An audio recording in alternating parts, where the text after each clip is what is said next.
Hey guys, so I was hoping to have the strength to take a shower and all that good stuff today, so I looked like a human being for this video, but I can't.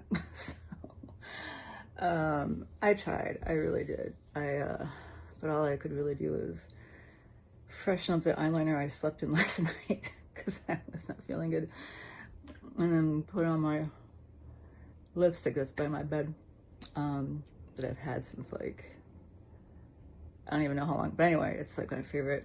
I used to be a makeup artist for a long time. I've had so many careers because I'm like old, but for after I was modeling, I decided to become a makeup artist because I really didn't like modeling very much, honestly. It was sort of, I just didn't like, I didn't like models.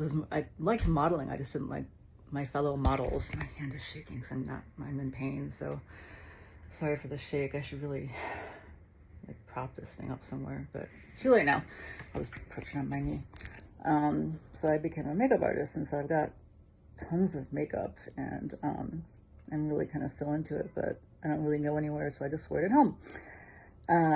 Anyway, but now I'm rambling. I'm sorry, but so that's what I did. I put on some makeup because I wanted to make this video, because I got a call today that after bugging my social workers again early this morning. Hey, kitty.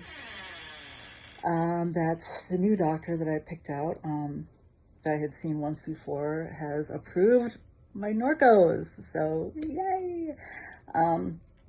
He did say that he's gonna need to see me. Like, my whole body is hot. It's hot. I don't know if it's from like the pain or what, but it's just like I'm just radiating heat right now.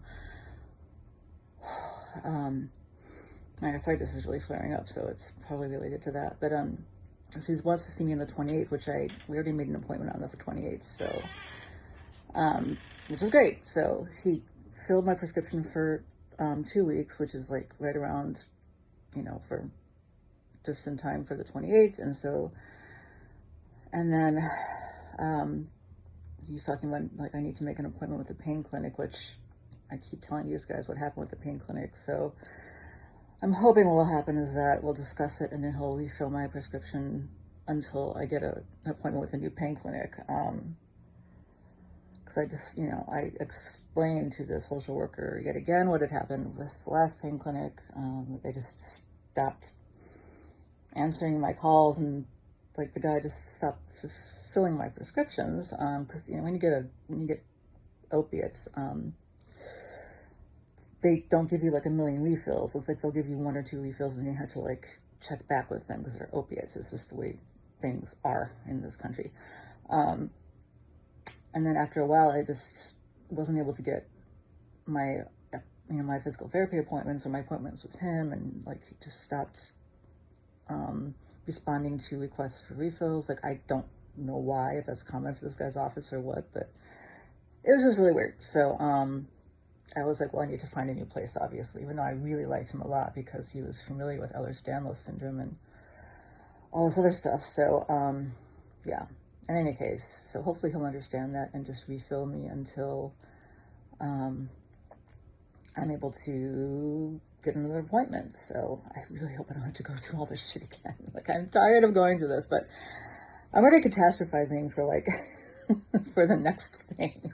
I know, but but I know how these things are. It's like you can never rest completely. But in any case, I was told that my prescription is getting refilled today. It's already, I don't even know what time it is. It is already 3:20, so I don't know. Usually everyone is at the social service agency is like pretty much done working by 3 or 4. So I don't know if I'm going to see these meds today, but I should see them by tomorrow.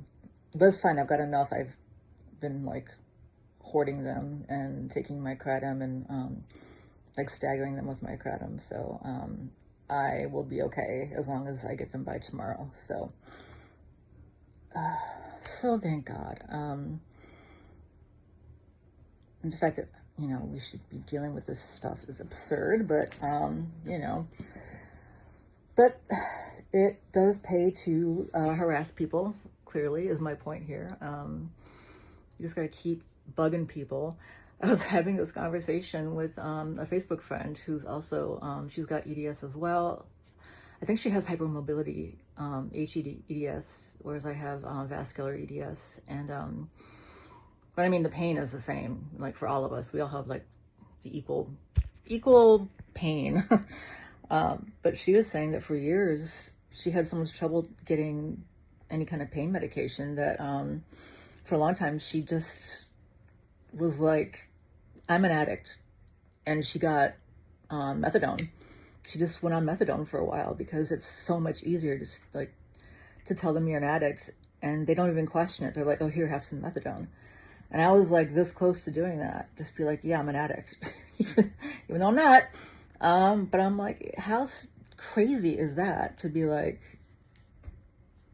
to have to resort to lying about being an addict in order to get like a pain-killing medication when you like, it's just crazy to me, you know? I mean,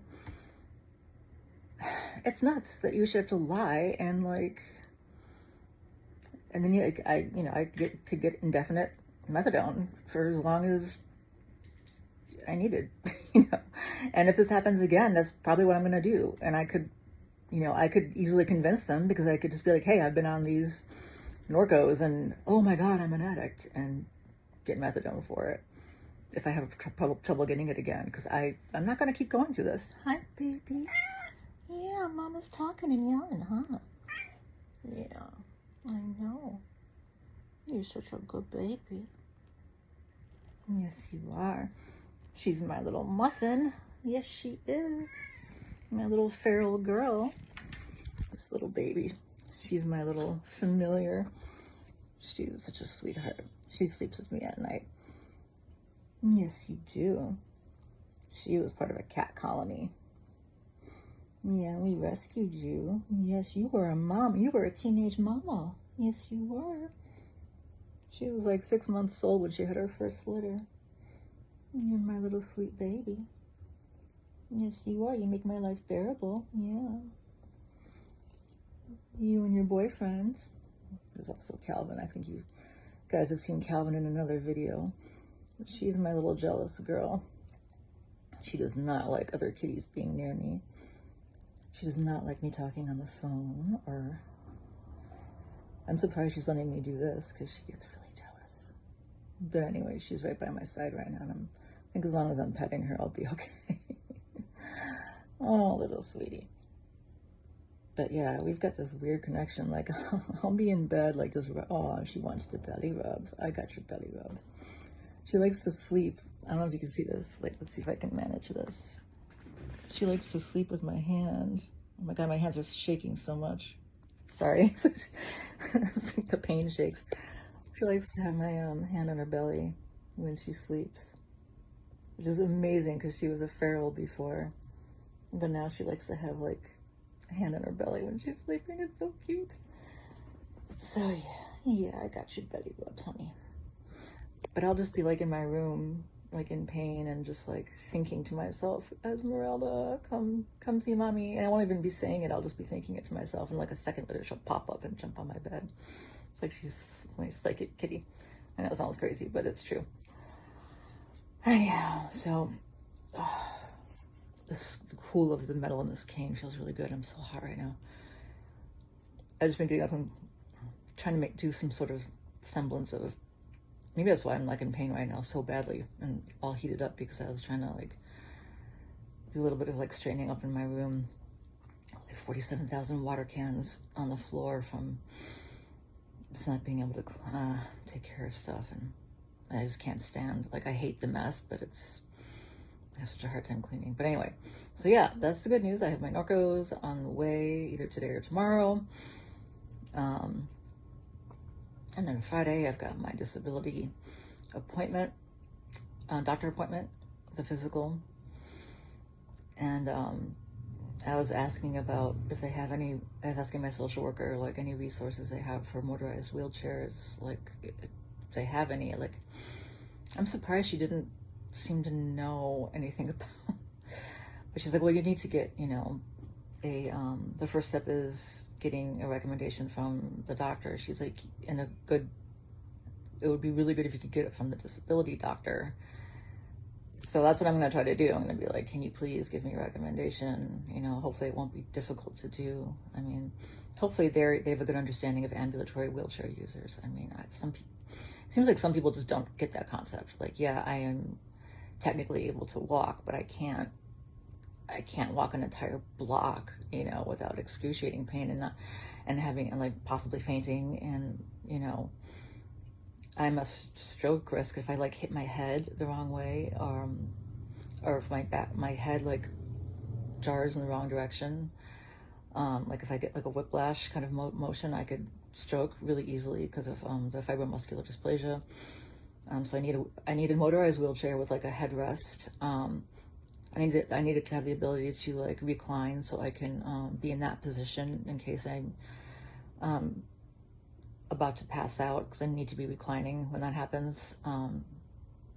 Otherwise I get really, really sick. It's just it's all these like needs that I have for the kind of wheelchair I need. And the arthritis has like gotten really bad in both hands now, so I can't do it manually. And plus I just don't have the strength. So I really, really need to get a wheelchair so I can get out of the house. I've discussed this before, and I really need, you know, my insurance to approve it, hopefully. So I'm hoping that, yeah, maybe the disability doctor will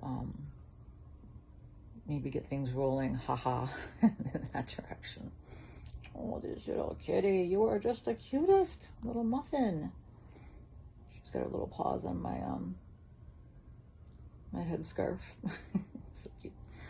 Anyhow, so that's what's going on with that. Oh, I have to switch hands. Jesus, I'm sorry, baby. I took my hand off your tummy. Switch hands. God, bad pain day. And I really hope that this disability goes through. I do. I mean, I'm in serious, dire financial straits. I don't mean like I've got only a couple hundred left in the bank. I mean, I don't have any money. Like, I don't have money to like buy cat food right now. Like, fortunately they have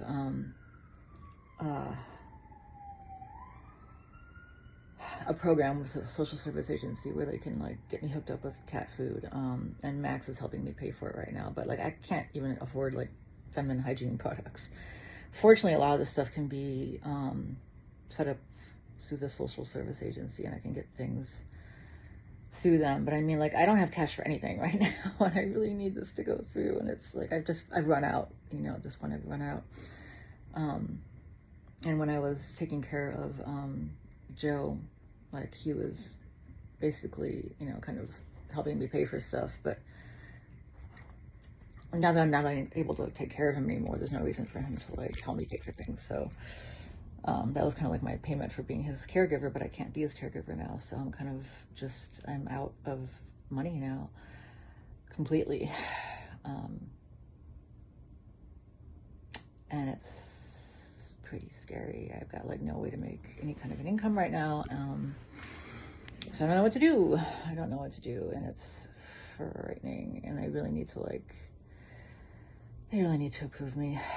It's scary being in this position, you know. I mean, I don't need much, obviously. Like, I've got a link card, so I'm able to get food, but I need to, you know, I need to be able to take care of my kitties, you know, get them like toys and, you know, things like that, treats. So the social workers are going to help me get hooked up with the cat food thing, and, you know, they've got food now because Max has been helping me pay for that. Max and Joe still help me pay for the cat food, but it's like, I can't expect that for too much longer at all. So this needs to be straightened out, and I really need to get this disability approved so I can start doing that. I mean, I can't not have my kitties. I need my 2 cats. They keep me here, you know, because things get pretty dire sometimes. Oh my goodness. I mean, like, I just, I took a pain pill like half an hour ago, and I'm still in pain. It doesn't mean that it makes it go away. It just makes it so I'm able to do this, like talk and like make this video thing, whereas before I would not be able to. I'd just be laying in bed, like not able to do anything at all. This way I can, do this. I don't know. There's this, I'm not trying to I'm not going to call out anybody or anything like that, because that's just stupid, but there was this, girl who made a video, posted a video the other day, who was, the point she was making was valid, is that like how we as chronic pain people are really good at masking our pain when we're out and about, if we're able to get out and about, or we're working, whatever, which is was something I did for a long time, like holding down a job. I didn't tell people that I was like in pain, not until like much later, until like right before I lost my job. I wasn't like complaining about how I was in pain all the time or mentioning it, because it just didn't make any sense to you. Just, I didn't want to make it part of like my personality, or like didn't want people to know that I was in pain, because I didn't want to affect my work or get me fired or anything like that. When I was younger, it was a lot easier to do that. And so I, masked my pain, didn't mention it, and just kind of worked through it, like, so no one would even know that I was in quite a bit of pain. But anyway, this younger girl made this video, and she was talking about how she was sitting there drinking and, having a beverage outside, and, dressed nice and was smiling. And she's like, you could tell she was in pain. I mean, her voice had a tremor in it, and, I could see it in her eyes, but she was like, I'm experiencing a 10 out of 10 pain. And I don't know if you're familiar with the pain scale, but 10 out of 10, I've been working with the medical industry and the mental health industry for a very long time. And I've also been a patient for a very long time, but 10 out of 10 means that you are unable to function. Like not even able to speak. When you're in a 10 out of 10 pain on the pain scale, you are unable to speak. You're like curled up in a ball, possibly screaming, you're not able to function at all. You're not going to be making a video. You're not going to be sitting upright, speaking, doing anything. You're going to be curled up in a ball on the floor or on your bed, writhing and moaning, possibly screaming in pain, not able to communicate. That's what a 10 out of 10 is. That is how you communicate your pain to a doctor. It's just that, like, you're bleeding from your eyes and your teeth, and you got teeth growing out of your eyes actively. That's what a 10 out of 10 is. So, hyperbole like that doesn't do us any service. It's important for us to convey a realistic version of what our pain is to people, so they don't think that people think we're exaggerating as it is as chronic pain patients. People are like, oh, you're just being dramatic, and it's important for people to not come away with that that idea of that impression about us, and so to be saying that like, oh, I'm functioning with a 10 out of 10 pain. No, you're not. I'm sorry. You're just not. You might be functioning with like a 7. Like I would say right now I'm experiencing like a 6.5, possibly a 7. Although right now my pain meds just started to like kick in a little bit more. So I'd say I'm probably down to like a 6 right now, like where I am in quite a bit of pain. You can probably hear it in my voice. You may be able to see it in my eyes, but now I'm holding up my camera. My hands aren't shaking nearly as much, so my pain has gone down a bit just within the last couple of minutes. And for most people experiencing a level 6 pain, they would be, for a normal person, like not a chronically ill person, it's all context. It's all like what you're used to. It's all where you're standing at. It's all where you're coming from, and most people are coming from a different standpoint, they're starting off at a different starting point than we are. We're used to a certain level of pain. So for us, a level 6, or, you know, our daily baseline, a lot of us, our daily baseline is at around like a level 6 or 7. And some of us can function relatively well like that. Not well, but, you know, we're able to do things like just basic stuff, you know, like take care of our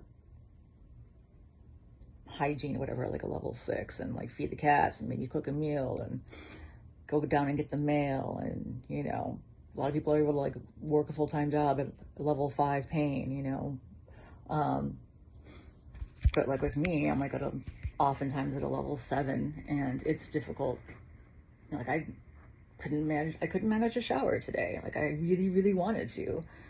I took one the day before yesterday, and I like to shower every other day at least, and I very often can't do it because like my balance isn't right. I'm like, I don't want to fall and crack my head and have a stroke, you know, which is, I'm a very high risk of that, you know, according to medical professionals. And oh, kitty, you're so cute. My little baby, look at her. There's your little baby girl. Sorry, she's just so fucking cute. She's like my little serotonin machine, her and my other kitty. So, you know, and I think it's important for us to not exaggerate. It's important for us to not minimize it either. You know, minimizing, we do a lot of minimizing, as a lot of us do anyway. A lot of us do a lot of minimizing of our pain. But there's also a certain segment of people with chronic pain who tend to like use a lot of hyperbole too. I'd say a very small segment, but those are the ones who tend to like, because I've been accused oftentimes, and most of us are, I'd say probably 99.999% of us with chronic pain and chronic illness are accused of over dramatizing our pain. So when people in our community do that, and I see them doing it online, it's like, oh, please don't do that. You know, do not do that, because it just adds to the image that we already have of being, you know, overly dramatic and hysterical females, you know, because it was a woman. It's, you know, women are always, we're underserved in the medical community, and we're always accused of being overly dramatic and hysterical females, you know. It's just, it's not a good look for us. And we're not doing that. You know, it's very frustrating, to say the least. So, you know, I mean, we're the sex that gives birth to people. You know, we have a very high pain tolerance, contrary to popular belief. You know, what the misogynistic medical industry would have you believe. We have a high pain tolerance. Isn't that right, little one? Yes, it is. You know what I'm talking about, baby girl. Yeah, you cleaned those ears. Yeah, I'm sorry. I just had that little rant. I had to get that off my chest. And now I'm hurting again. Sometimes it just comes in waves, you know, and it's like, I think I'm experiencing a bit of neuropathic pain today too, because it's just like this myofascial pain, which is like, it feels like it's just right under my skin, and it feels like my skin is really sensitive to touch, and it's like this kind of burning sensation that's just kind of everywhere. On top of the regular joint pain and everything, and it's just, I feel heated, and then my muscles all over the place hurt, and my ribs, I think I might have subluxed some ribs in my sleep, because my ribs really, really hurt today. Yeah, they do, little missy. She's looking at my phone like, I'm gonna bat that thing out of your damn hands, girl. I'm gonna grab my water. I think I'm also a little bit dehydrated. I'm always dehydrated. One thing that people with Ehlers Danlos tend to have is something called POTS, which is, we tend to not process salt properly, which means that we are always really, really thirsty and dehydrated. I haven't been diagnosed with it, but I have the symptoms. Like I'm always really dizzy when I stand up, and super, super thirsty constantly. And I've been told I need to consume extra salt, and So yeah, it's probably most likely POTS. So in any case, I'm always thirsty, and I drink about 50,000 of these things a day, these fizzy waters, the flavored fizzy waters. They're just so good though. Like the amount of just plain water I would drink, I get so sick of just plain water, I can't anymore. So that's why I drink these things. Oh my God, they're so good. Anyway, I need to sit up a little bit because I'm like falling into the depths of the bed here. And I'm nauseous. This is just not a good day, pain-wise. But I was kind of hoping that they would have delivered my Norcos today, but now this makes me nervous because I haven't gotten here yet, and I'm thinking maybe something went wrong. It's like there's always that fear that so they promise you like, oh, they're getting filled, and then they don't get there, and then you think that something's happened, and now it's making me nervous. So I just hope I'm hoping that's not the case, and that they're going to get here today or tomorrow at the very latest. But she told me he's feeling it, so maybe it's just, I don't know. Hopefully it's just that they're going to get, maybe I just misunderstood and they're going to get here tomorrow. I don't know, but they better. But anyway, it ought to be good news. It's supposed to be good news. I'm just going to go with, it'll get here tomorrow. Although sometimes they do come here like at around 4 o'clock. I've had social workers get here at around 4. I don't even, what time is it anyway? I forget. Let's see. It is almost 4. It's 3:45, so. But, yeah, shaking again. But, that was a close call because I was going to run out really soon. Good grief, man. That'd be fun if I totally passed out on video. Oh my God, this video is already like almost a half an hour long. I have like no concept of time anymore. But so I will let you guys know when the stuff actually talking about like when the stuff gets here, man. I'll let you guys know. But now when my meds get here, I will confirm with you all, and just to be absolutely positive that they get here. But they should. I wish you wouldn't tell me if it wasn't a sure thing. So, and yeah, so that is the good news. And the next good news that we were hoping for is I get approved for disability. I mean, the first step is going to be the physical exam, and then I still have to go through the mental health exam assessment thing, and that's going to be like the following week, I believe. And then I don't know how long it takes after that, but hopefully not too much longer. So,